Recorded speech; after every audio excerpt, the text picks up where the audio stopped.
Bonjour, je vais vous parler de la polyarthrite rhumatoïde, une maladie auto-immunitaire qui touche souvent les articulations. Si on décortique le mot polyarthrite rhumatoïde, polyarthrite signifie qu'au moins 5 articulations sont touchées, tandis que rhumatoïde fait référence à certains auto-anticorps retrouvés dans le sang des patients atteints de la polyarthrite rhumatoïde. Les exemples d'articulations qui peuvent être touchées sont l'épaule, le poignet, le pied ou même le genou.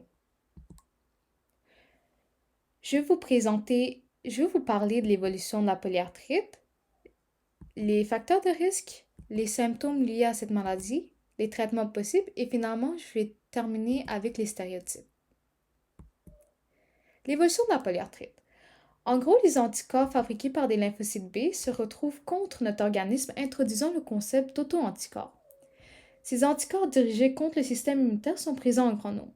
Les peptides, qui sont des fragments de protéines, sont modifiés par une réaction de citrullination, autrement dit la transformation d'acides aminés, et ils sont très excessifs dans le cas d'une polyarthrite.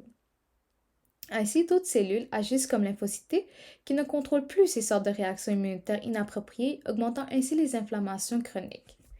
Ces dernières entraînent la destruction du cartilage et de l'os, introduisant trop de substances liquides dans la membrane. De plus, ces inflammations touchent certains tendons et leurs gains qui sont des enveloppes de tissu entourant les tendons, ce qui ne permet pas de faire l'extension et la flexion des doigts et les mouvements latéraux du pied qu'on appelle la ténosynovite. Pour ce qui est des facteurs de risque, nous en avons plusieurs, dont les antécédents familiaux. Selon le Dr Cohen, un rhumatologue, une personne ayant un parent atteint par la polyarthrite a la chance d'avoir de la polyarthrite à 60%, mais ce facteur de risque est débattu par plusieurs scientifiques. Le sexe de la personne joue un rôle vital. La polyarthrite touche 2 à 3 fois plus de femmes que d'hommes, surtout après la ménopause due au changement d'hormones. Il y a également le facteur d'âge.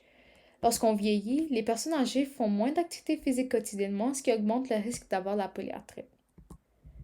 Chaque patient a des symptômes uniques, mais il y a certaines caractéristiques qui se retrouvent chez à peu près tous les patients. La polyarthrite est facilement reconnaissable à l'aide de ces symptômes. Par exemple, la douleur ou la raideur dans plusieurs articulations sont des symptômes de la polyarthrite. Il y a beaucoup de recherches faites sur cette maladie et un des principaux symptômes est d'avoir de la difficulté à bouger les articulations, surtout le matin, après une période excessive de repos, comme quand on va dormir la nuit.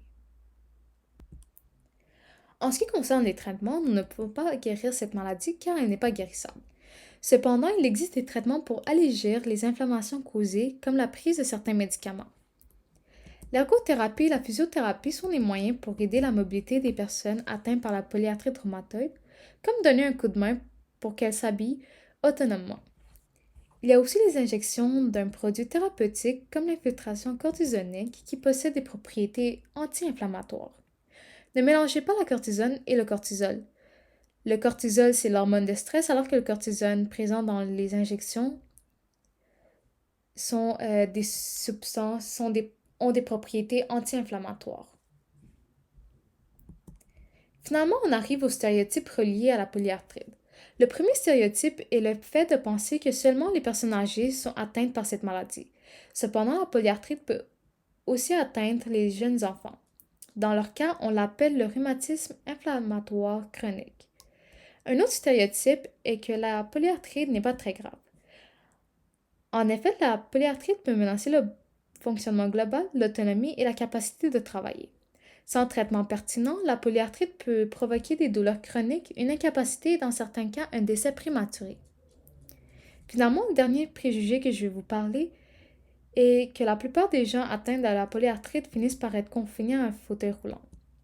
La polyarthrite est une maladie chronique, mais grâce aux innovations médicales et à la technologie soutenue par la recherche, les patients d'aujourd'hui ont accès à plusieurs possibilités pour contrôler leur maladie.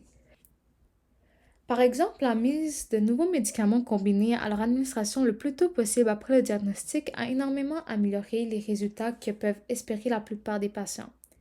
Une prise en charge efficace de la polyarthrite fondée sur un traitement rapide à l'aide d'agents pharmacologiques adaptés à la gravité de l'activité de la maladie et à la présence ou l'absence d'indicateurs de mauvaise prévision faites par les médecins a changé le diagnostic des patients atteints de polyarthrite.